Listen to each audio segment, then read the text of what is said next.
चौथीतल्या मुलाला जर विचारलं की हाऊ इज युअर पप्पा, तो म्हणतो माय पप्पा इज ग्रेट, जगात माझ्या पप्पासारखा माणूस नाही. केव्हा? चौथीत. 10वीत गेल्यावर तेच पोरगा आईला हळूच म्हणतोय हिटलर जीवन गेले का. मग ज्याला चौथीत पप्पा ग्रेट वाटला त्याला 10वीत तो हिटलर का वाटतो? कारण घरातलं वातावरण तसं ठेवलंय त्याने. बघा ना तुम्ही, घर आहे ते, पोलीस स्टेशन नाही. फी कधी भरायची, शेवटची तारीख किती आहे, कॅश आहे का चेक आहे. अरे घरामध्ये पती पत्नीसारखं बेस्ट फ्रेंड कोण नाही, असं माझं मत आहे प्रामाणिकपणे. आता माझं वय 66 आहे, सून आली, जावई आला, नातवंड झाली, तरी मी बायकोला रोज आय लव्ह यू म्हणतो. कृपा करून आपल्या मुलांच्या समोर भांडू नका. सार्वजनिक बाग आहे ना, तिथं काय असेल ते भडास काढायची, मोकळं व्हायचं आणि भेळ खाऊन परत यायचं. भांडणाला डेट ऑफ एक्सपायरी किती? संध्याकाळपर्यंत, बस. मी स्वतःला खूप भाग्यवान समजतो. वैभव दिल्लीत शिकत होता, एका विषयाचा अभ्यास, मला वाटतं सोशल सायन्स अभ्यास करत होता तिथे. आणि त्यावेळेला माझी मिसेस आणि मुलगी आम्ही त्याला भेटायला गेलो. तो बाहेर गेला होता आणि त्याचा रूम पार्टनर तिथे होता. तर तो म्हणाला की अंकल, ॲज ए पर्सन आप कैसे हो मुझे पता नहीं, but as a parent you are very successful. I said why, असं का वाटतं तुम्हाला? तर तो म्हणाला, अगर आप इसे किसी गंदी जगह भेजोगे तो जगह साफ होगी लेकिन ये गंदा नहीं होगा. माझ्या डोळ्यात अश्रू आले अक्षरशः. मी बायकोला म्हणलं, आपण टाटा बिर्लापेक्षा जास्त श्रीमंत आहोत. सद्गुरू वामनराव पैंनी आपल्याला ही श्रीमंती दिली, विचारांची श्रीमंती दिली. आणि अशीच माणसं बाहेर असतात. आज यजोेंद्र सरांचं आम्ही ते मनोबल पाहिलं आणि तिथं शारीरिकदृष्ट्या, आता आपण त्याला दिव्यांग म्हणतो, पण जे त्यांना प्रॉब्लेम सतावत आहेत त्याच्यापेक्षा जास्ती मला बाहेर असं वाटतं की समाजातली मानसिक अपंगता ही फार मोठी आहे आणि त्याचे परिणाम समाजावर होत आहेत. मग आपण काय करू शकतो? जसं आता वैभवनी सांगितलं, पंटीसारखं काहीतरी आपल्याला आपल्या परीने आपल्याला काय करता येण्यासारखं आहे. तर सद्गुरूंचा एक छान सुविचार आहे माझ्याकडे. आज त्यांच्या सुविचारांचं पुस्तकच मी जवळ ठेवत असतो नेहमी. त्यात एक असा सुविचार आहे, संतती ही संपत्ती आहे जर चांगली निपजली तर, पण तीच विपत्ती आहे जर ती वाईट निपजली तर. त्यामुळे सगळ्यात जास्त महत्त्व कशाला द्यायचं आहे ना, तर संस्कारांना द्यायचं आहे. आणि मी जेव्हा त्यांचं ते शिष्याचं प्रवचन ऐकलं बारामतीला, तूच आहेस तुझ्या जीवनाचा शिल्पकार, शरीर साक्षात परमेश्वर, मनस्थिती बदला परिस्थिती बदलेल, विचार बदला नशीब बदलेल, परमेश्वर कृपाही करत नाही कोपही करत नाही, माणूस स्वतःच्या कर्माने स्वतःवरच कृपा किंवा कोप करतो. हे ऐकल्यानंतर मला मुंग्या आल्या अक्षरशः डोक्याला की शरीर परमेश्वर कसं काय? म्हणले, उपास तापास करून तुम्ही का शरीराला त्रास देता? त्याच्याच माध्यमातून देवाची प्राप्ती करायची, त्याच्याच माध्यमातून प्रपंच करायचा आहे, त्या शरीराच्या माध्यमातूनच उद्योग व्यवसाय करायचा आहे, ह्याला त्रास उपास करून का देता? तर मी म्हटलं, आम्हाला वाटतं की उपवास केल्यावर पुण्य मिळतं. त्यांनी मला विचारलं, साबुदाणा ही निर्मिती गव्हाचीच आहे, देवाचीच आहे, आणि गहू पण देवाचाच आहे, मग गहू खाल्ल्यावर पाप कसं लागतं आणि साबुदाण्याने पुण्य कुठून लागतं? मग 365 दिवस फराळाचेच पदार्थ खाऊया, भरपूर पुण्यवान हो आपण. असं नाही घडत म्हणाले. विचारात आहे सगळा परमार्थ. अध्यात्म हे विचारात आहे. आणि मला विशेषतः पालकांना बोलताना सांगायचं आहे, पालकत्व ही सुद्धा कला आहे. हे मला सद्गुरूंकडनं शिकायला मिळालं. Parenting is an art. आपल्याला वाटतं पैसे पुरवले, आपण पोरांना काय म्हणतो लहानपणी सुद्धा बघा, मोठा होऊन पैसे मिळव, मोठा हो आणि पैसे मिळव, बस पॅकेज. करिअर निवडताना सुद्धा पॅकेज. आपण कोणी म्हणलो का उत्तम माणूस हो, खूप सज्जन माणूस हो, अशी अपेक्षाच नसते. जगरहाटी अशी वगैरे असले आपले विचार असतात. आणि तुला हे जमणार नाही असं सांगणारे पालक जास्त भेटतात. एक किस्सा सांगतो तुम्हाला. 2 मुलं शाळेतली विहिरीवर गेली होती पोहायला शेतात. मोठा आहे तो खाली पडला, पाण्यात पडला. आता छोट्याला वाटलं की ह्याला पोहता येत असेल, पण तो खाली जेव्हा गटांगळा खायला लागला आणि ओरडायला लागला, त्यावेळेला छोट्याला लक्षात आलं की ह्याला पोहता येत नाही. तो मदतीसाठी सगळ्यांना हाका मारायला लागला, पण शेतात असल्यामुळे कोणीच नव्हतं जवळ. मग तो जो काय असतो ना रहाट, त्यातनं बादली दोर तो खाली त्यांनी सोडला आणि त्या मोठ्याला सांगितलं, ह्याला पकड, मी तुला खेचतो. त्यांनी ती बादली पकडली आणि अक्षरशः जीवाची सगळी ताकद लावून त्या छोट्याने त्याला शेंदून वरती काढला. काढल्यावर जेव्हा ते गावात आले, पारावर ज्येष्ठ मंडळी बसली होती गप्पा मारत, आणि त्यांनी म्हटलं अरे भिजलाय का इतका सगळा, अख्खा का भिजलाय? त्यावेळेला तीच स्टोरी त्या दोघांनी त्यांना सांगितली की अहो हा बुडत होता, मला माहीतच नाही की ह्याला पोहता येत नाही, ह्यानी पाण्यात उडी मारली आणि मी बघितलं इकडं तिकडं, हाका मारल्या कोणीच दिसत नव्हतं, म्हणून मी ह्याला ओढून बाहेर काढला त्या राहटाच्या दोराने. कुणालाच ती गोष्ट खरी वाटेना. पण एक ज्येष्ठ नागरिक तिथं बसलेले होते, ते म्हणले मला खरं वाटतंय. बाकीच्यांनी विचारलं तुम्हाला का खरं वाटतंय, हा केवढा हा केवढा, हा ह्याला खेचू कसं शकेल वरती? आता सगळ्या पालकांनी ते उत्तर ऐकून लक्षात ठेवा. त्यावेळेला त्यांनी असं सांगितलं, त्या ज्येष्ठ नागरिकांनी, ते आजोबा म्हणाले ज्या वेळेला तो मदतीसाठी हाका मारत होता त्यावेळेला तुला हे जमणार नाही असं म्हणायला तिथं कुणीच नव्हतं. अमेरिकेमध्ये रिसर्च झाला ह्याच्यावर, आणि त्यांच्या असं लक्षात आलं, म्हणजे त्याचा निष्कर्ष असा आहे की मुलगा किंवा मुलगी 14 वर्षाचा होईपर्यंत पालक, कुटुंब, आजूबाजूचे किती वेळा त्याला सांगतात माहिती आहे? रिसर्च आहे हा, निष्कर्ष आहे. 1,48,000 वेळा त्याला सांगितलं जातं तुला हे जमणार नाही, यू कॅनॉट. आणि मला पालकांना आता हेच सांगायचं आहे की मुलांना कधीच असं म्हणू नका की तुला हे जमणार नाही. मला कधी कधी गंमत वाटते, विचारांना घाबरायचं काय कारण आहे? म्हणजे मी आता महाजन सरांच्या आईंना आणि त्यांच्या सासऱ्यांनाही कौतुक केलं, जावई असे सगळ्यांना मिळावेत म्हटलं, आणि त्यांनाही म्हटलं पुत्र भावा ऐसा, कारण असं सपोर्ट करणं खूप कठीण आहे हो. पैसे का मिळवायचे असतात? जरा भावकीची दाताड पाडायची असतात. फार हिनवलंय आम्हाला, मग तू जरा असा हो पैसेवाला, म्हणून मोठा होऊन पैसे मिळव. मार्गाचं पथ्य नाही, ही वास्तवता आहे समाजातली. म्हणून हे सगळं दुष्टचक्र जर थांबवायचं असेल तर प्रत्येक कृती राष्ट्रहिताची. जहाज आहे राष्ट्र म्हणजे, त्यात बसलेलो आपण सगळे प्रवासी आहोत. जहाज बुडेल तर कोणीच नाही वाचणार आहे.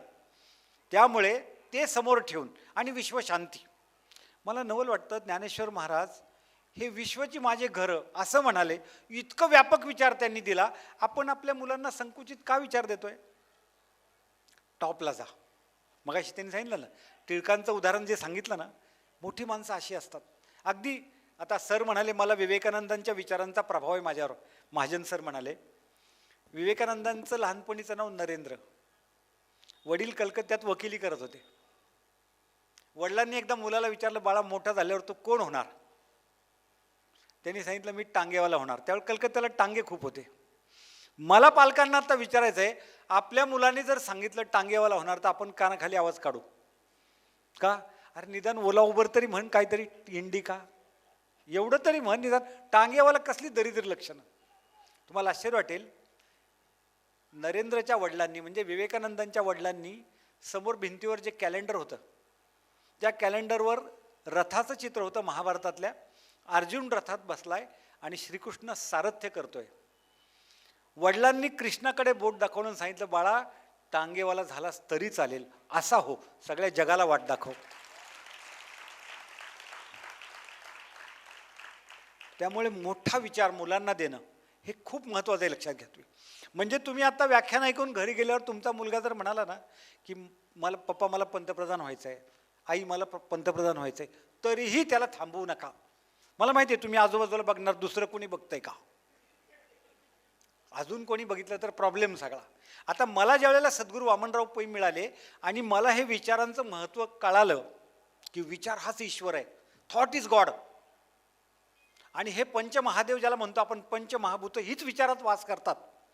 विचार साकार होतो ते पृथ्वी तत्व आहे, विचार प्रवाहित होतो ते वायू तत्व आहे, विचारात सामर्थ्य आहे ते तेजतत्व आहे, विचाराचं वाहन हे जलतत्व आहे, आणि विचाराला स्फुरण्यासाठी जे अवकाश लागतं ते आकाश तत्व आहे.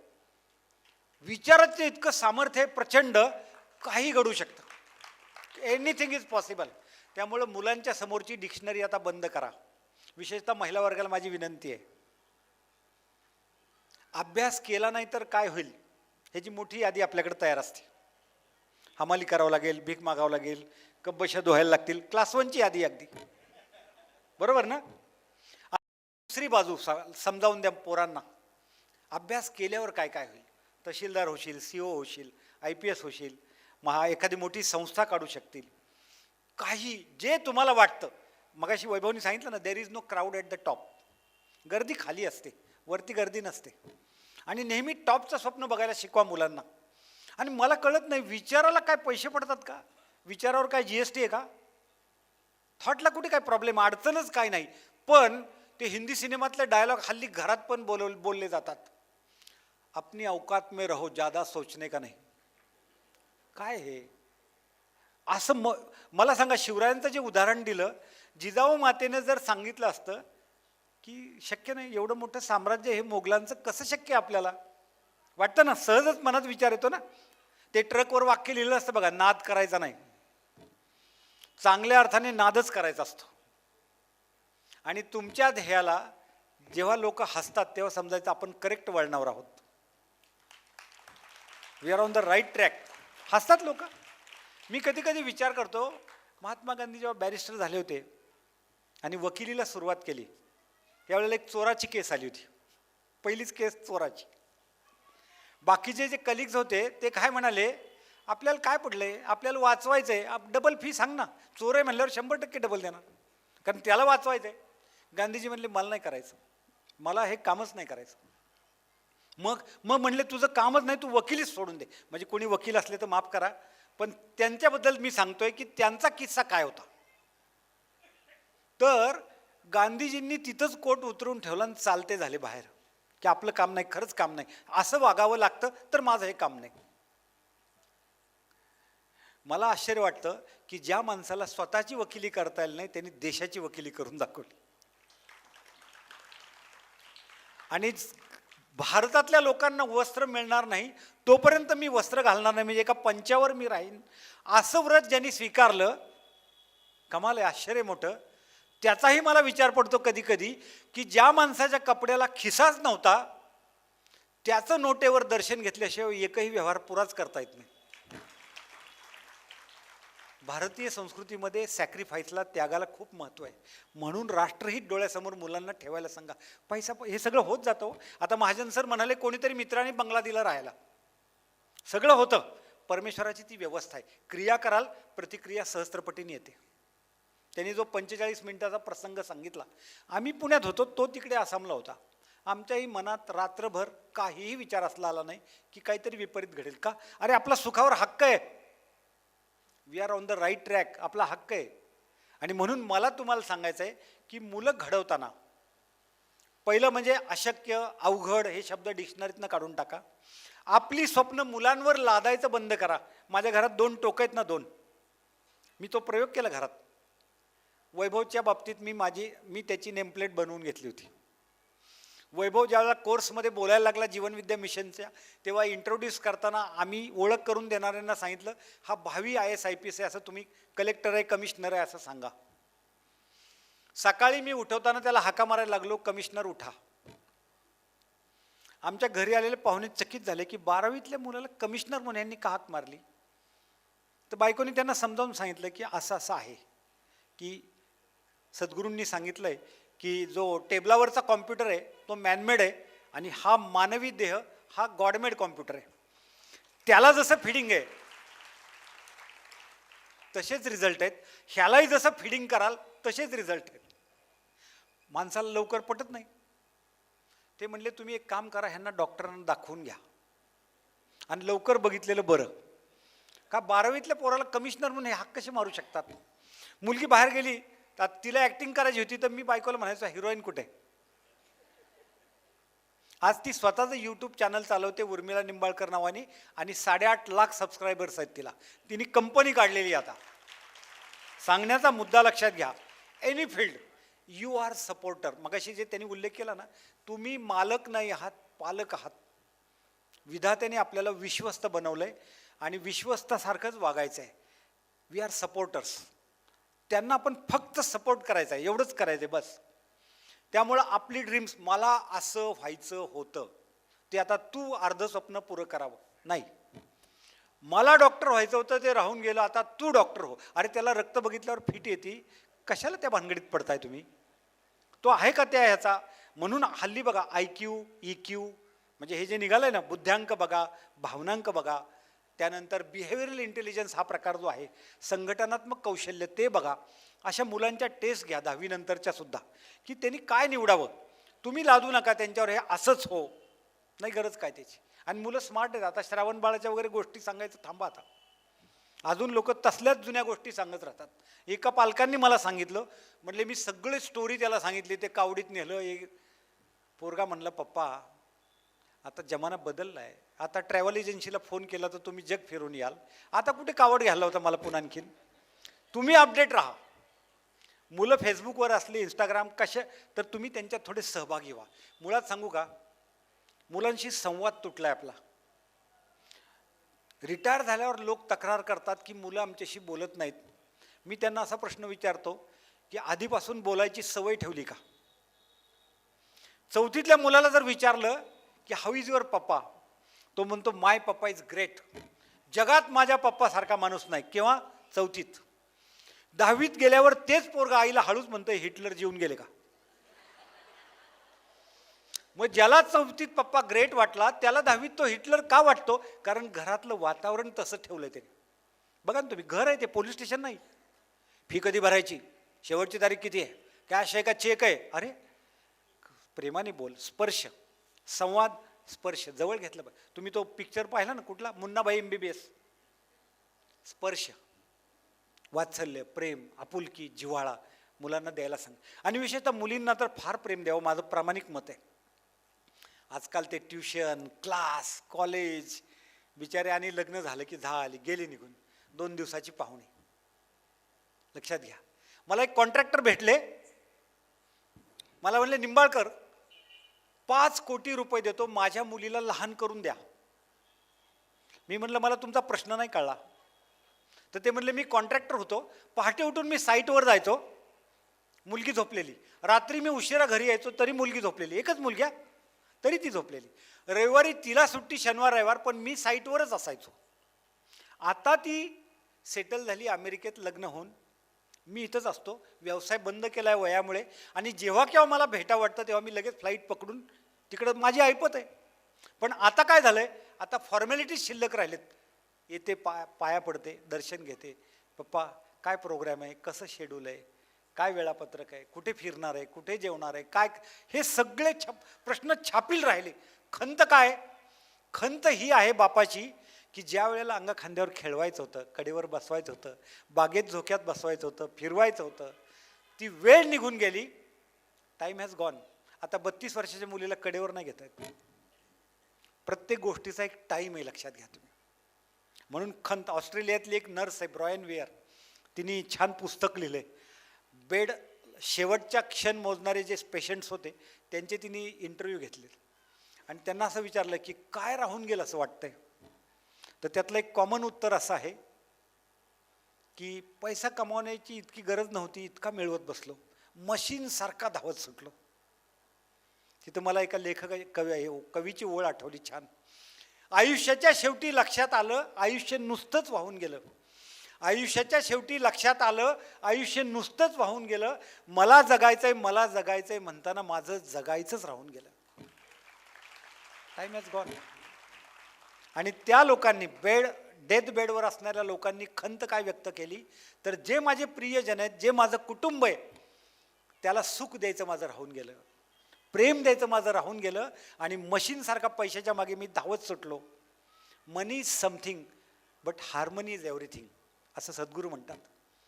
पैसा आवश्यक आहे, नाही असं नाही आहे, पण खरंच तुम्ही कधीतरी हिशेब मांडून बघा की किती पैसा आवश्यक आहे. मी कधी कधी गमतीने सांगतो, चहा 10 रुपयाला मिळतो आणि क्वार्टर 400 रुपयाला मिळते. पण पब्लिक हुशार आहे, मागून प्रश्न येतो तुम्हाला कसं काय माहिती, म्हणजे तुम्ही रेटच्या बाबतीत इतके अपडेटेड कसे काय आहात. ऐकून पण कळतं, ऐकून पण माहिती असतं, बरोबर ना. सांगायचा हेतू लक्षात घ्या. कुटुंब. दुसरं एक त्यांनी खंत व्यक्त केली लोकांनी, माझ्या मनासारखं जगायचं राहून गेलं. म्हणजे काय, लोक काय म्हणतील ह्याचा विचार करून आयुष्यभर मी जगलो. जे आता यजवेंद्र मास्तरांनी जो मार्ग स्वीकारलाय तो तुमच्या आमच्या पारंपरिक पद्धतीने जगणाऱ्या माणसाला तो मार्ग वेडेपणाचा वाटेल. जमीन काय विकतोय, घर काय विकतोय, म्हणजे ह्यानी काय वाटोळं करायचा व्रतच घेतलंय का काय, असं वाटू शकतं जनरली. पण असं नाही, लक्षात घ्या. वेगळा मार्ग.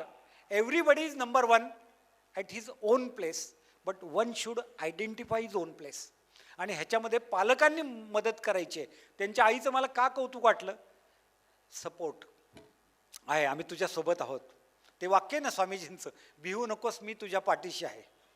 त्याचा अर्थ फार वेगळा घेतात की क्वार्टर चालून गाडी चालव तरी मी तुझ्या पाठीशी, असं नाही होत अर्थ. अर्थ आहे मी दिलेलं ज्ञान तुझ्या पाठीशी आहे, ते वापरून तू सुखी हो. इतका सरळ साधा अर्थ आहे तो. नॉलेज इज गॉड असं सांगणारे सद्गुरू आहेत. त्यामुळे तुमच्या मुलांच्या पाठीशी तुम्ही उभे राहा.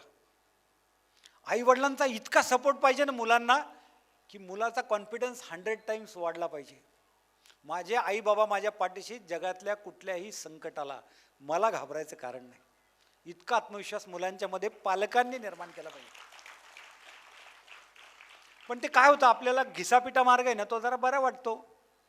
म्हणजे पहिला तू शिक, नंतर लग्न कर, म्हणजे पहिले नोकरी पकड, मग परमनंट हो, मग नोकरीच्या जागी छोकरी येईल, मग तुला आणखीन 2 मुलं होतील, आमच्या जन्माचं सार्थक झालं. हम दो हमारे दो, सर्किट कंप्लीट. समाजासाठी आपल्याला काहीतरी करायचं याचा आठव असणं आपल्याला खूप महत्त्वाचं आहे, लक्षात घ्या. आणि मुलांच्या क्रिएटिव्हिटीला वाव द्या. सचिनला कोणी गाणं म्हणायला सांगत नाही, लता दीदींना कोणी क्रिकेट खेळायला सांगितलं नाही. अपयशाने मुलं जेव्हा खचतात, आज तुम्हाला आश्चर्य वाटेल, जागतिक आरोग्य संघटनेचा अहवाल आहे, the biggest disease in the world is depression. सध्या तो वर डोकं काढतोय आणि डिप्रेशनमुळे हार्ट अटॅक येतोय. मला ते वाक्य फार आवडलं त्या हॉस्पिटलमधलं. Heart is a machine that works for 24 hours. स्वतःही हसत नाहीत, दुसरं हसलेलंही बघवत नाहीत, आणि मग 50 नंतर हास्य क्लबला जावं लागतं आणि मग तिथं कृत्रिम हसायला सांगतात. पण तुम्ही कुठल्याही डॉक्टरला विचारा, त्या क्षेत्रातल्या बाय हार्ट हसणं यावं लागतं, कृत्रिम हसून चालत नाही. आणि विशेषतः महिला वर्गाला सांगतो, ज्यांना हसायची सवय आहे ना त्यांना पार्लरला जायची सुद्धा गरज नाही. ब्युटी पार्लरची गरजच नाही त्यांना, माझं प्रामाणिक मत आहे. सगळ्या स्नायूंना व्यायाम होतो हसण्याने. पण ते काय, महिनाभर ना हसायचं आणि मग तिथं जाऊन घासायचं, काय म्हणजे गंमतच वाटते मला कधी कधी. पैसे देऊन सांगण्याचा हेतू लक्षात घ्या, सतत हसत राहिलं पाहिजे, सतत. आमच्याकडे पाहुणे एक आल्या होत्या, आता आम्ही 96 कोळी मराठे ना, मग त्या म्हणल्या बाया माणसांनी इतकं हसायचं असतं काय. तिने मला सांगितल्यावर मी तिला म्हणलं, आता 2च मार्ग आहेत. एक म्हणजे त्या जाईपर्यंत हसू नको, आणि दुसरं म्हणजे मग लवकर जातील ते बघ. तर करायचं काय, आपल्याच हसण्यावर जर त्या बंदी आणायला लागल्या तर करायचं काय, लक्षात घ्या तुम्ही. त्यामुळे आणि काय लागतं, कपड्याला इस्त्री ठीक आहे आपण समजू शकतो, चेहऱ्याला कशाला इस्त्री पाहिजे. चेहरेच काय काय इस्त्री केल्यासारखे असतात ना. म्हणून आनंदाने जगणं, हसत हसत जगणं. आणि जन्मच मुळात पर्पज ऑफ लाईफ काय, आनंद वाटता वाटता आनंद लुटा, हा सद्गुरूंचा संदेश आहे. आणि त्याला पैसे फार लागत नाहीत, लक्षात घ्या, शहाणपण लागतं. घरामध्ये पती पत्नीसारखं बेस्ट फ्रेंड कोण नाही, असं माझं मत आहे प्रामाणिकपणे. आता माझं वय 66 आहे, तरी तुमच्या पुढे ते गुपित उघड करतो, कारण मला वाटतं सगळ्यांनी ते फॉलो करावं. सून आली, जावई आला, नातवंड झाली, तरी मी बायकोला रोज आय लव्ह यू म्हणतो, रोज म्हणतो मी. मग एक जण मला म्हणला, म्हणजे इतक्या वर्षांनी म्हणजे किती किती दिवस म्हणायचं, त्याला काय हे आहे का नाही. आता त्याला कसली डेट ऑफ एक्सपायरी. मी त्यांना काय म्हणलं, राग आल्यावर व्यक्त करताना, हो मग नको कळायला नको का त्यांना, व्यक्त केला पाहिजे, आपली काय चूक आहे हे कळलं पाहिजे. मग राग ही भावना जर व्यक्त करता येते तर प्रेम ही भावना व्यक्त करायला प्रॉब्लेम काय, हरकत काय, मला तेच काय कळत नाही. नाही पण 22 वर्ष लग्नाला झाली, कुठपर्यंत म्हणायचं. मग म्हटलं तुम्हाला एक किस्सा सांगतो, मी तुमच्या लक्षात येईल. बायका सर्टिफिकेट देण्यात फार हुशार असतात. एका माणसाच्या 75ला मी गेलो होतो, भयंकर रागीट व्यक्ती, यशस्वी बरं का, मटेरियल प्रोग्रेस भरपूर आहे, पण अत्यंत रागीट, शिस्तीच्या नावाखाली काही लोक असे वागतात. आणि आम्ही त्या हॉलमधनं फिरताना ते डेकोरेशन नीट केलं नाही म्हणून ते इतके चिडले होते त्या डेकोरेटरवर, इव्हेंट मॅनेजर जो होता तो. तर मी म्हटलं जाऊ दे आता, काय कोण डेकोरेशनला बघतंय, तुमच्याकडे बघतायत, तुम्हाला विश करतायत, तुम्हाला शुभेच्छा देत आहेत, कुठे बघत बसले वरती माळा किती लागल्या, कोणत्या कलरच्या, कोणाला वेळ आहे एवढा तेव्हा. असं मी, कारण खूप आमचे नेहमीचे संबंध होते. त्यांची सौभाग्यवती सोबत चालत होती आमच्या सोबत. एका वाक्यात तिने सर्टिफिकेट दिलं. म्हणजे महिलांचं मला त्या बाबतीत कौतुक वाटतं, त्यांना थोडक्या शब्दात आपलं म्हणणं मांडता येतं. त्या बाई काय म्हणाल्या, मी कसं काढलं असेल.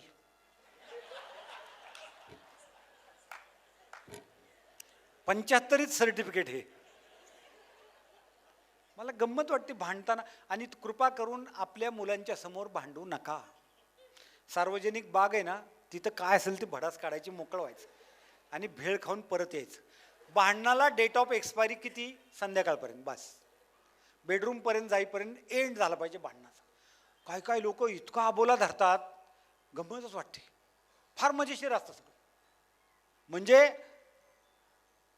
एका माणसाने असं केलं की बायकोशी बोलत नाही म्हणल्यावर चिठ्ठी लिहून ठेवली की सकाळची लवकरची गाडी आहे, पहाटे उठव 5 वाजता. आता बोलत नाही, अपेक्षा तेवढ्याच की पहाटे 5ची गाडी आहे, म्हणजे 5 वाजता उठव, म्हणजे मला गाडी सापडेल. बायका हुशार असतात. तिने 5 वाजता उशिरा चिठ्ठी लिहिली, 5 वाजलेत उठा. तुमचं तुम्ही बघा काय असेल, बरोबर ना. तर असं न करता, मी सांगितलं ना बेस्ट फ्रेंड आहे. बघा ना तुम्ही, बाहेरचा माणूस किती वेळ भेटतो हॉस्पिटलमध्ये येऊन. अर्धांगिनी, सहचारिणी. सद्गुरू तर म्हणतात तीच वैष्णवदेवी आहे, जिवंत वैष्णवदेवी. तुळजापूरला जायला तिला ती 9वारी साडी नेसायची, मग ती परत तीच विकायला येते पुढे स्टॉलवर. कोणी उद्योग सांगितलाय. त्यापेक्षा एखादं फूल घेऊन गेलं, हॅपी बर्थडे म्हणलं, बायकोचा आठवणीने वाढदिवस लक्षात ठेवला, सगळं. इतकी चांगली मैत्री असूच शकत नाही दुसरीकडं. लग्नात आनाभाका घेतलेले असतात बघा, एकमेकाला व्हिडिओ असतो ते जिलेबी. आता काय नाही, आता हे आई कुठं काय करते ह्यांचं लोकमत चाललंय असं नाही करायचं. लक्षात घ्या तुम्ही. मुलं सुद्धा उडून जातात तो करिअर त्यांच्याला निघून जातात. आपण दोघे एकमेकांना असतो, त्यामुळे आपण दोघांनी प्रेमाने राहणं खूप महत्त्वाचं आहे. आणि कोविडसारखा आजार असू देत, नाही तर आणखीन काय धंद्यातले चढउतार असू देत, बायकांचं पण कर्तव्य सपोर्ट करायचा. असू द्या, मी आहे ना, तुम्ही का काळजी करता. जे असेल त्यात आपण हे करू. मी सांगितलं ना, पैसे फार लागत नाहीत. आपल्याला भीती वाटते फ्युचरची, म्हणून आपल्याला संचय करावा वाटतो. काही फारशी गरज नसते त्याची. आणि अशी मुलं झाल्यावर काय गरज आहे. मग पोरांनाही मला सांगायचं आहे, आत्ता जसा मला अभिमान वाटतो, तो लहान होता शाळेत तेव्हा ओळख काय असायची, हे चंद्रकांत निंबाळकरांचा मुलगा आहे हा. आता मला माझी कॉलर ताट होते, हे वैभवचे वडील आहेत. अरे वा, काय केलंय, अभ्यास त्यांनीच केला. म्हणून पोरांना पण मला सांगायचं आहे, तुमच्या आई वडिलांना तुमच्याबद्दल अभिमान वाटला पाहिजे, असे व्हा. मुलं म्हणतात कुणाचा आदर्श घ्यायचा, आजकाल असं चित्र, पेपर काढा, TV काढा, तरुण मुलं अशी म्हणतात. अरे तुम्हीच असे व्हा की तुम्हाला लोकांनी फॉलो केलं पाहिजे, तुम्हीच असे बना. हे सगळ्यात महत्त्वाचं आहे, लक्षात घ्या. म्हणून एकच वाक्य सांगतो आणि थांबतो आता. अभ्यास करून करून भरतील वह्या, अभ्यास करून करून भरतील वह्या, तर पुढे आयुष्यभर करायला लागतील फक्त सह्या. You will be at the top. मुला मुलींना सांगतोय. आणि आत्ता कितीही सांगून कराल अभ्यासात टाळाटाळी, तर पुढे आयुष्यभर करायला लागेल रात्रपाळी. जागते रहो. पगार 15,000 रुपये. मॉल परवडत नाही, ब्रँडेड मोबाईल परवडत नाही, ब्रँडेड कपडे काहीच परवडत नाही. म्हणून आत्ताची मजा ही पुढची आयुष्यभराची सजा आहे. आणि आत्ता कर्तव्यबुद्धीने अभ्यास केला तर आयुष्य सुखाचं आहे. म्हणजे चॅलेंजेस आहेत, नाही असं नाही, पण जे तुम्हाला पदं मिळतात, तुमची जी पोझिशन मिळते, त्यांनी तुम्हाला सगळं काय म्हणूया, आता हे सगळे शासकीय जे अधिकारी आहेत, ठीक आहे, त्यांच्यावर जबाबदारी आहे. पूर्वी पुस्तकं वाचली असतील, आता फायली बघतायत. अभ्यास तर चुकत नाही, संघर्ष चुकत नाही, पण जे आपण करतोय त्याचा एक जॉब सॅटिस्फॅक्शन, समाजातली प्रतिष्ठा, ह्या सगळ्या गोष्टींचा जर तुम्ही विचार केला आणि नॉन करप्ट राहून सुद्धा हायर मिडल क्लासचं जीवन जगता येईल अशा नोकऱ्या, हे सगळं छानपैकी जमू शकतं. आणि पालकांना मला विनंती आहे की तुम्ही त्यांना सपोर्ट करायचा आहे. वृद्ध माणसांनी घरात पाहुण्यासारखं राहावं, फार डोकं घालू नये, त्रास होतो. बँकेचे ऑफिसर रिटायर झालेले मला भेटले, मला म्हणले निंबाळकर, पैसे कमवायचं बंद झाल्यावर किंमत नसती माणसाला. म्हणलं का? म्हणले मुलगी सकाळी म्हणली, बाबा तुम्ही सगळ्यात शेवटी आंघोळ करा, आईला ऑफिसला जायचं आहे, मला कॉलेजला जायचं आहे. तर मी म्हणलं आंघोळीने काय किंमत वाढते किंवा कमी होते का? तुम्ही म्हणायला पाहिजे उलट की तुम्हाला दोघींना गाहे, तुम्ही जा, नंतर 12 वाजता पडा ना टबात, काय कोण बघायला लेखे तुम्हाला. ॲक्सेप्टन्स, तडजोड हे जीवन आहे. दुःखाचा तडा जाऊ न देता सुखाची जोड करणं म्हणजे तडजोड. दोन वेगळ्या बुद्धिमत्तेची, दोन वेगळ्या स्वभावाची, दोन वेगळ्या आवडीनिवडीची माणसं एकत्र आलेत आणि एकाच छताखाली राहायचंय. आहे काय? तडजोड हे जीवन आहे, कॉम्प्रोमाइज हे जीवन आहे. लक्षात घ्या तुम्ही. आपण एकमेकांना ॲक्सेप्ट करायचं जसं असेल तसं. मला गंमत वाटते, म्हणतात आमच्या विचाराची आम्हाला सून नाही मिळाली. का बरं? सगळं घरच तुमच्या विचाराचं आहे. तुम्ही एक कॅसेट टाईप जर सकाळचं बोलायला लागला तर लोक चकित होतील, हे काय प्रकार आहे, पागल झाले काय? विचारात भिन्नता असणं हे मजा आहे उलट. लक्षात घ्या तुम्ही, हे चॅलेंज आहे आणि हे मस्त आहे. स्वीकारायला आपल्याला शिकलं पाहिजे. म्हणून संसार सुखाचा करणं हाच परमार्थ आहे. आणि संसार सुखाचा होत नसतो, तो प्रयत्नपूर्वक करायचा असतो. ती कला आहे. तो काय ग्रहांवर नाही अवलंबून. काही लोक मला विचारतात, अहो आमच्या मुलीचं 34 वय झालं, लग्न होईना. म्हणलं काय झालं? म्हणले मंगळ आडवा आला. आपल्यापासून 55 कोटी किलोमीटर मंगळ आहे. तिथं प्लॉट निघालेत विकायला. बघा, जगामध्ये एवढे खंड आहेत, त्यात एक आशिया खंड. आशिया खंडात अनेक देश आहेत, त्यातला एक भारत देश. भारतात अनेक राज्य आहेत, त्यातलं महाराष्ट्र राज्य. महाराष्ट्रात अनेक जिल्हे आहेत, त्यातला एक पुणे जिल्हा किंवा शहर. पुणे शहरात अनेक पेठ आहेत, त्यातल्या एक पेठेत एका अपार्टमेंटमध्ये ह्यांचा फ्लॅट 5व्या मजल्यावर आहे आणि कोट्यावधी किलोमीटरवरचा मंगळ म्हणतो ह्या पोरीचं लग्न कसं होतंय ते बघतो. Is it logical? वाटतंय तुम्हाला? काय आपल्याला बुद्धी दिली, वापरायचं स्वातंत्र्य दिलंय. आपण नुसते आदर्श सांगतो, आपण करत नाही ते. अब्दुल कलाम साहेबांचा फॉर्म भरायचा होता राष्ट्रपती पदाचा आणि PMO मधनं त्यांना निरोप आला की तुम्हाला जो चांगला मुहूर्त वाटतोय तो कळवा. वाजपेयी साहेबांना म्हणजे पंतप्रधानांना तुमच्यासोबत फॉर्म भरायला यायचं. कलाम साहेबांनी दिलेलं उत्तर ऐकण्यासारखे. कलाम साहेब म्हणले त्यांना सुटेबल वेळ असेल ती ठरवा, मी तिथं येतो, मग आपण जाऊया फॉर्म भरायला. ते म्हणले नाही पण तुमचा काय मुहूर्त असेल. काय उत्तर असावं कलाम साहेबांचं?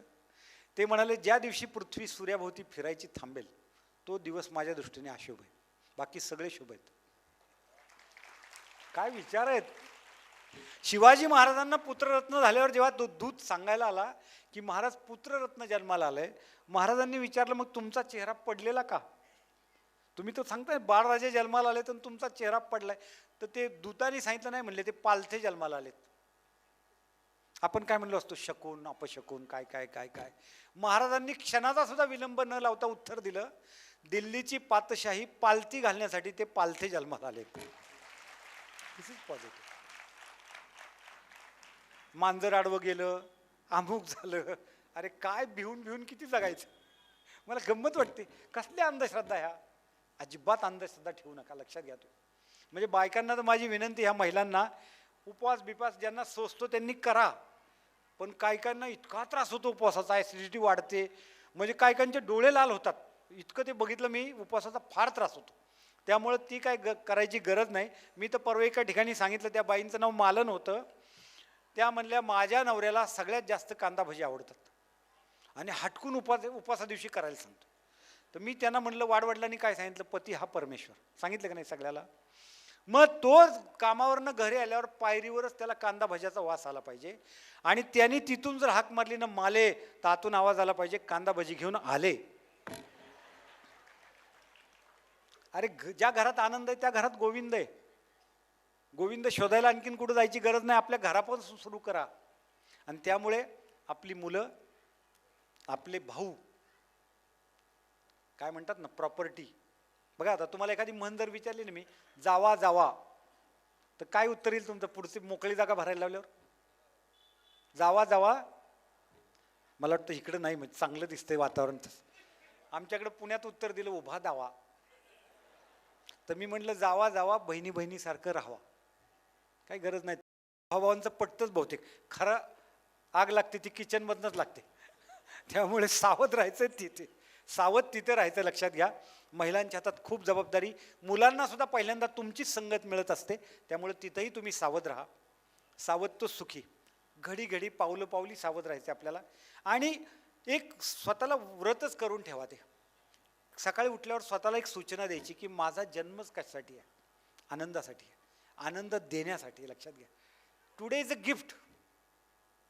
आजचा दिवस ही मला देवाने दिलेली देणगी. वैभवनी कविता म्हणून दाखवली ना, झोपे सुखे फिरूनी उठतो ही ईश्वराची दया. सगळे थोडेच उठतात सकाळी, गजर लावला म्हणून जाग येते असं नाही. त्याची दया, त्याची कृपा असेल तर जाग येते, अन्यथा कळ येते मग अर्धपत्र येतं. बरोबर ना? म्हणजे ते त्याच्या हातात आहे, त्याच्या सत्तेने चाललंय, ह्याचं भान ठेवावं. आणि त्याला सकाळी उठल्या उठल्या थँक्यू म्हणा, देवा तुझ्या कृपेने जाग आली. ज्यांचं आपल्याला सहकार्य मिळतंय त्यांना थँक्यू म्हणा. एक कप चहा करायला 2 हात नाहीत लागत, हजारो हात लागतात. चहा आसाममध्ये होतो, साखर महाराष्ट्रात होते, तोडायला भलतीकडनंच माणसं आलेली असतात, कब्बशी तिसऱ्यानेच बनवलेली असते. हजारो माणसं एकत्र येतात तेव्हा एक कप चहा येतो. आपल्याला वाटतं पैसे मोजलेत, फुकट दिलंय काय? नाही, नुसत्या पैशाने गोष्टी मिळत नाहीत, लक्षात घ्या. आणि म्हणून सतत थँकफुल राहा. बायकोनी सकाळी चहा दिला तर थँक्यू म्हणा, थँक्यू. अरे तिला काय थँक्यू म्हणायचं, तिचं कामच आहे, मी नाही का बाहेर काम करत. परवा एकाने मला सांगितलं, माझी बायको कटाची आमटी माहिती आहे ना तुम्हाला, पोळ्याची, इतकी भारी करते. म्हणला मी 4-4 वाट्या पितो. तर मी म्हटलं मग तिचं कौतुक करतो का? अरे आमटी करावी तर तूच यार, इतकी सुंदर आमटी करते. काय म्हणावं त्यांनी, काय उपकार करतो का? टेकन फॉर ग्रँटेड, गृहीत धरलं आम्ही. 7 फेरे मारले, आता जाती कुठं? असं नाही, लक्षात घ्या तुम्ही. आपण जपायचं आहे. सद्गुरू म्हणतात रिकरिंग डिपॉझिट सारखं प्रेम द्यायचं असतं, घरात, नात्यात, सगळीकडे. ते FD नाही आहे, एकदा केलं की झालं काम, 5 वर्षांनी डबल मिळेल तसं नाही. सतत प्रेम वाटायचं आहे आपल्याला. आणि जीवन ह्याच्यासाठी आहे, लक्षात घ्या. आणि हे मिळावं आपल्याला, सगळ्यांच्या बाबतीत घडावं. आणि म्हणून मी तुम्हाला जीवनविद्या स्वीकारायची विनंती करेल. कर्मकांड काही नाही आहेत, फक्त चांगलं करत राहायचं, पुण्याईची जोड देत राहायचं. पुण्याईनी मुलं चांगली होतात, पैशांनी नाहीत होत. पुण्याईनी सून चांगली मिळते, पुण्याईनी जावई चांगला मिळतो, पुण्याईनी शेजारी चांगले मिळतात, पुण्याईने ऑफिसमधला बॉस चांगला मिळतो, पुण्याईने डॉक्टर चांगला भेटतो आजारी पडल्यावर. सगळं घडतं, ऑपरेशन यशस्वी होतं, ते सुद्धा पुण्याईने. मी एक किस्सा वाचला होता, फक्त बोध घ्या त्यातनं. म्हणले देव 2दा हसतो. एकदा भावाभावाची प्रॉपर्टीवरनं भांडणं चाललेली असतात तेव्हा देव हसतो. तो म्हणतो जगाचा 7-12 माझ्या नावावर आहे, तुला 80-85 वर्षासाठी खाली पाठवलेलं आहे, नीट राहायचं, नीट परत यायचं.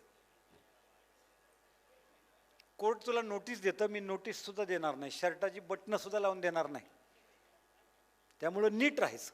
तेव्हा एकदा देव हसतो. आणि दुसऱ्यांदा डॉक्टर ज्या वेळेला एखाद्याला टेबलावर घेतो आणि म्हणतो मी ह्याला बरंच करीन, तेव्हा देव हसतो. तो म्हणतो तू तुझं काम कर, पुढचं मी बघतो. म्हणून आपण ह्या पृथ्वी तलावर राहताना त्यांनी ज्या कामासाठी पाठवले, तुम्ही एखादं घर भाड्याने दिल्यावर तुम्ही कसं म्हणता, खेळे ठोकू नका, सोसायटीत भांडू नका, तशाच देवाच्या आपल्याला सूचना मिळाल्या आहेत, पण आपण त्या विसरून गेलोय. त्या सूचना पाळूया, सुख आनंद फक्त वाटत राहूया, प्रत्येक कृती राष्ट्रहिताची आणि विश्वशांतीची करूया. अशी आजच्या स्मृतिदिनी त्यांची स्मृती, त्यांच्याकडनं आपण फॉलो करायचं असतं, त्यांचे गुण आपण घ्यायचे असतात, त्यांच्याविषयी आपण कृतज्ञता व्यक्त करायची असते. तुमच्यामुळे आज आम्ही इथं आहोत हे त्यांना जाणवून द्यायचं असतं. श्रद्धा म्हणजे श्रद्धापूर्वक, श्राद्ध या शब्दाचा अर्थ आहे श्रद्धापूर्वक केलेलं स्मरण. आणि ते आपण स्मरण करूया, त्यांच्या स्मृतीला अभिवादन करूया आणि इथं थांबूया. जय सद्गुरू, जय जीवनविद्या.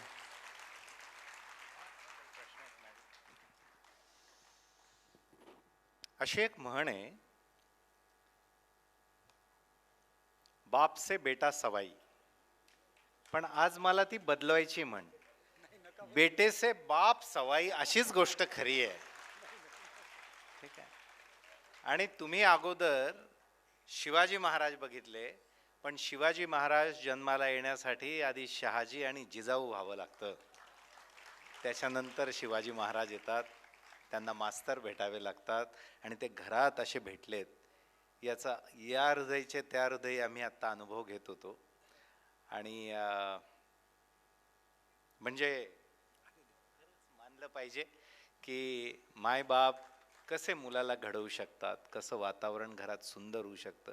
मी हा प्रश्नच विचारणार होतो की हे घरातलं वातावरण कसं ठेवायचं. छोट्या छोट्या गोष्टी सांगा.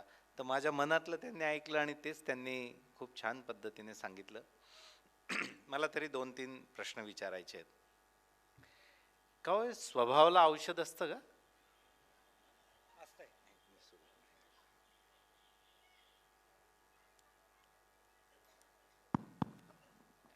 पूर्वी मी पण ह्या गोष्टी ऐकल्या होत्या की स्वभावाला औषध नाही असं मी पण ऐकलं होतं. जित्याची खोड मेल्याशिवाय जात नाही हे पण ऐकलं होतं. पण जीवनविद्या मिळाल्यावर, सद्गुरूंचे विचार मिळाल्यावर, त्यांची पुस्तकं वाचल्यावर, त्यांची प्रबोधनं ऐकल्यावर मला लक्षात आलं की आपण बदलू शकतो. आपला स्वभावही आपण बदलू शकतो. शिस्तीच्या नावाखाली आकारण आपण रागीट झालेलो असतो. आपल्याला मैत्री मुलांशी करताना बऱ्याच वेळेला शंका येते की आपला होल्ड घरात राहील का, आपल्याला मुलं मानतील का. असं काही नसतं. एकदम छान. मी म्हणतो फ्रेंड नाही होत आला ना तर फ्रेंडली वातावरण ठेवायला काय प्रॉब्लेम आहे. वातावरण तर फ्रेंडली ठेवा, त्यांचं म्हणणं तर ऐकून घ्या, बरोबर ना. आता मला मी पालकांना एक प्रश्न विचारतो, मनातच उत्तर द्या. तुमच्या मुलांनी जर सांगितलं की मला एखादी मुलगी आवडते आणि मला तिच्याशी लग्न करायचं आहे, किंवा मुलीने सांगितलं मुलगा आवडतो आणि त्याच्याशी लग्न करायचं आहे आणि तो तुमच्या जातीतला नाही, काय प्रतिक्रिया असेल? मला उत्तर देऊ नका, मनातच ठेवा. सबसे बडा रोग क्या कहेंगे लोग. काय मानू नका, अजिबात तसं आहे. त्यामुळे आपण चेंज करायचं स्वतःला. आणि का नाही बदलू शकत? Start from your self. जे बदलायचं ना ते आपल्याला पहिल्यांदा जमलं पाहिजे. नंतर आपल्या लोकांना सांगायचा अधिकार आहे ना. माझी 2 इंटरकास्ट मॅरेज आहेत मुलांची, आय ॲक्सेप्टेड. का नाही? त्यांच्या सुखात आपलं सुख आहे, बरोबर ना. आणि ती कुंडली बघा, ते बघा, असं नाही मी केलेलं. सद्गुरूंनी शिकवलं तेच मी केलं. सुट्ट्या बघून लग्न केलीत त्यांची. कारण ते कार्यालयाने सांगितलं शुभ मुहूर्त असला की कार्यालय 1.5 लाख, काढलेला मुहूर्त असला तर 1 लाख, आणि काहीच मुहूर्त नसला तर 50,000. म्हटलं आम्हाला तिसरं मान्य आहे. का? त्याचा काय संबंध आहे? कारण मी नेहमी दुसऱ्या बाजूचा विचार करतो. खरंच ज्यांची कुंडली बघून झाली ते यशस्वी आहेत का? आणि एका छोट्या कुंडलीत चौकोनात मावेल इतके गुणी आहोत का आपण? हा पहिला मुद्दा आहे त्यातला. त्यामुळे स्वभाव बदलू शकतो. क्या बात है. 2 प्रकारचे प्रश्न मनात असण्याची आता शक्यता आहे, उत्कंठा. एक आहे की मंगळावर प्लॉट मिळण्यासाठी काय करावं लागेल, असं असण्याचे काही लोक असण्याची दाट शक्यता आहे. आणि दुसरे असे लोक असण्याची शक्यता आहे की हे जीवन विद्येत आम्हाला जर सहभागी व्हायचं असेल तर काय करावं लागेल. दुसरा प्रश्न पडला पाहिजे, मंगळाच्या प्लॉटचा पडायला नको. तिकडे अवेळी जायची कोणाची इच्छा असेल तर ते फार वाईट आहे. तर जीवनविद्येमध्ये जर सहभागी काही लोकांना व्हायचं असेल, मी स्वतः माझा अनुभव सांगतो तुम्हाला. या वर्षाच्या जीवनविद्या मिशनच्या कर्जत येथे असलेल्या वार्षिक कार्यक्रमामध्ये मला सौभाग्य माझं की मला तिथे सहभागी होता आलं. मला तिथे बोलण्याची संधी मिळाली. एक मोठा परिवार मला तिथे मिळाला आणि तिथेच पहिल्यांदा आमची सगळ्यांची खरं तर भेट झाली. आणि आपल्या एरंडोलच्या एक माझ्याच नात्याने आत्या लागणाऱ्या त्या तिथे कार्यक्रमात आल्या होत्या. मला आता नाव आठवत नाही आहे. तर खूप चांगलं काम, म्हणजे मी असं म्हणतो, मी आत्ता एक व्हिडिओ रेकॉर्ड केला त्याच्यातही ठेवलं आहे की आत्ताच्या घडीला आपल्या देशाला, समाजाला अशा प्रकारच्या आध्यात्मिक चळवळींची अत्यंतिक आवश्यकता आहे. जगायचं कसं हेच समजत नाही, काय करायचं या जीवनाचं ते समजत नाही, काय कर्तृत्व करायचं, कसं काय करायचं, कंप्लीट कन्फ्युजन आहे. 2 पिढ्यांचं जमत नाही, एकमेकांशी जमत नाही. हे सगळं पैशाने सॉल्व्ह होणारे प्रॉब्लेम नाही आहे, यशाने सॉल्व्ह होणारे प्रॉब्लेम नाही आहेत. याला आपल्याला ते म्हणतात तसं ज्ञान घ्यावं लागेल, विचार घ्यावे लागतील, ते रुजवावे लागतील. आणि अशा काही ज्या अत्यंत चांगल्या रॅशनल ट्रॅडिशन्स या देशामध्ये आहे त्यापैकी एक म्हणजे जीवनविद्या मिशन आहे.